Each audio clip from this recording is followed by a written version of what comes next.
नमस्ते, मी Snehal दर्पणकर. SP9 मराठीमध्ये आपलं पुन्हा एकदा स्वागत. तर पाहूयात आजच्या टॉप 20 न्यूज.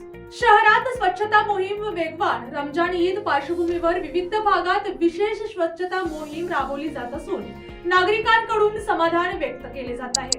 अजितदादा पवार स्मारकासाठी हालचाल. KSBP चौक परिसरात स्मारक उभारणीबाबत प्रशासन स्तरावर हालचाली सुरू. बेकायदेशीर दारू विक्री विरोधात इशारा. जिल्ह्यात बनावट दारू विक्री वाढल्याच्या तक्रारी. कारवाई न झाल्यास आंदोलनाचा इशारा.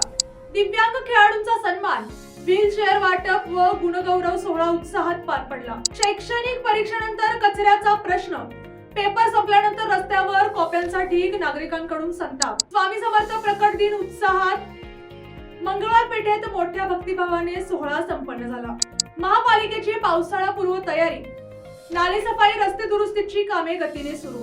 वाहतूक कोंडीचा प्रश्न गंभीर. शहरातील प्रमुख चौकात रोज कोंडी. उपाययोजना अपेक्षित. शेतकऱ्यांना पाणी टंचाईची चिंता. उन्हाळा वाढल्याने काही भागात पाण्याचा प्रश्न गंभीर. स्थानिक बाजारात महागाईची वाढ. भाजीपाला आणि धान्य दरात वाढ. सर्वसामान्यांना फटका. मुख्यमंत्री यांच्याकडून ई स्पोर्ट्स उपक्रमाचे उद्घाटन. मुंबईत गेमिंग व क्रिएटर इकॉनॉमीला चालना देणारा मोठा प्रकल्प. मुख्यमंत्री यांच्याकडून ई स्पोर्ट्स उपक्रमाचे उद्घाटन. मुंबईत गेमिंग व क्रिएटर इकॉनॉमीला चालना देणारा मोठा कार्यक्रम. आदिवासी विकासावर उच्चस्तरीय बैठक. राज्यपाल व मंत्र्यांमध्ये विविध योजनांवर चर्चा. माउंट एव्हरेस्ट मोहिमेला शुभेच्छा. महाराष्ट्रातील गिर्यारोहकांचा चमू एव्हरेस्ट मोहिमेसाठी सज्ज. मुंबई क्लीन लीग स्पर्धा सुरू. स्वच्छतेसाठी नागरिकांचा सहभाग वाढवण्यावर भर. राज्यात तापमान वाढ. उन्हाचा कडाडा वाढला. आरोग्य विभागाकडून सतर्कतेचा इशारा. शेतकऱ्यांसाठी नवीन योजना जाहीर होण्याची शक्यता. सरकारकडून कृषी क्षेत्रासाठी निर्णय अपेक्षित. शिक्षण क्षेत्रात नवीन धोरणांची तयारी. विद्यार्थ्यांसाठी डिजिटल शिक्षणावर भर.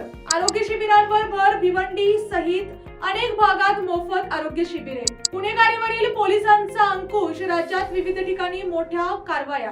महिला सुरक्षेसाठी नवीन उपक्रम. महिला हेल्पलाईन व सुरक्षा ऍप्स मधून करण्याचा निर्णय. आणि अशाच टॉप 20 न्यूज साठी पाहत रहा SP9 मराठी.